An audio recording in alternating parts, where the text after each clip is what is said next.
maneuvering himself upon his deathbed, Yaakov of Avinu is welcoming in his son Yosef.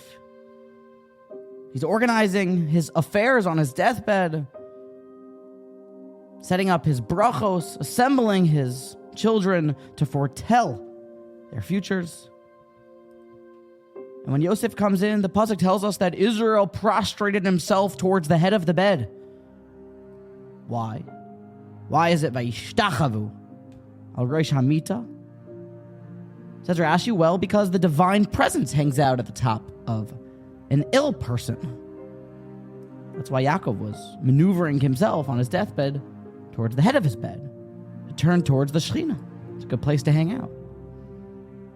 And Rav Wolbe, the Maharal, amongst other great commentators, they ask, why is it that the divine presence, the heavenly and hallowed Shechina, rests at the top of an ill person? Interesting to ponder. Maybe you'll say, well, this person's ill, maybe he's going to go under and going to pass away, so maybe we just want to acquaint him with some heavenly experiences. That's hardly the pshat. But they suggest that HaKadosh Baruch Hu's Shechina rests comfortably upon somebody that recognizes how dependent upon Hashem he is. It's midah keneged midah.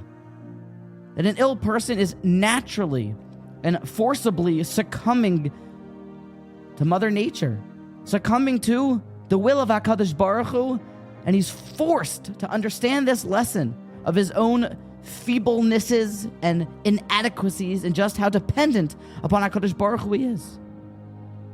And that welcomes in, ushers in Hashem's presence. And they say conversely, inversely, that God forbid, somebody that walks arrogantly, feels self-dependent, self-reliant, is literally bidding farewell and escorting the heavenly Shechina away from himself as he walks with his head held high, as a man that davens Shemona Esrei with an entirely full bank account that can hardly feel dependent upon anyone else. And there's not a chance in the world he will cry to the Eibishter, please give me my rent money.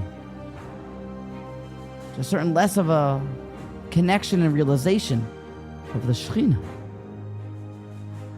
It's a Musar Haskell for us to remember just how dependent upon Hashem we are.